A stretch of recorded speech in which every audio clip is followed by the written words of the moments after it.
Yeah, it feels. I'm not gonna lie. I think this season feels a lot better than I expected. Like, obviously, there is a ton of stuff to do, but it feels like I don't know. It seems as if it's not promising more than It's not pretending to be something it's not.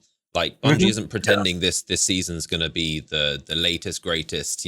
Forsaken expansion. Like we kind of know what to expect from seasons at this point. And honestly, from what I've seen, most people seem pretty like satisfied, just whelmed. Not overwhelmed, underwhelmed. Just kind of like it is Yeah. it is what you'd expect. Although Battlegrounds, I will say, Battlegrounds is impressed me a lot more than I expected. It's another horde mode, another shoot a Mhm. bunch of enemies in a battlefield. But it does seem I think it's because of the Cabal theme.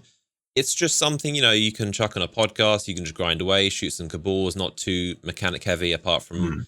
throwing the balls at generators, which is surprisingly more difficult. But Surprisingly more dangerous, right? I feel like everybody has at least once died to blowing themselves up alongside one of the generators by throwing a bit too close. You know? yeah, it's the only difficult mechanic in that. But Battlegrounds, I'm liking. What are you Mm. thinking about the Battlegrounds and the gameplay loop so far? We'll get into the story stuff. I'm sure we've got much to talk about with the story and the characters, but gameplay wise, what are you thinking?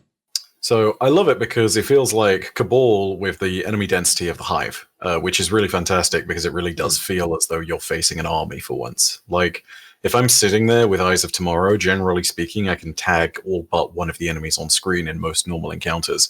By the way, I'm sorry to brag, but I have the Raid rocket launcher and it's bloody brilliant. Isn't it Yeah. nerfed though, or like bugged It's been unintentionally? accidentally nerfed, but it still completely destroys. Yeah. Point being, in Battlegrounds, I will never be able to target everything with my eyes. And like I use that now as like my go-to for ad clear, and that's really fantastic for keeping it under control. But I use all my heavy ammo to do it.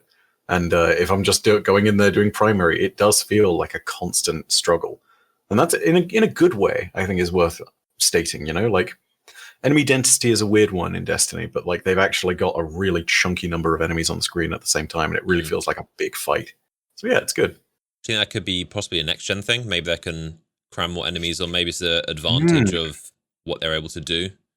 I didn't think about that, but yeah, I mean, it could potentially be. A lot of people are transitioning to that new console generation, and if you're leaving PS4 and Xbox One behind, the entire realm of possibilities start opening up. When you've got hardware that is able to render games in like 2 seconds and throw you straight into the game world that quickly, yeah, it's fantastic. With that 2 seconds, of course, I'm referring to Miles Morales, not Destiny itself, but like bar for speed. You get what I mean? Yeah.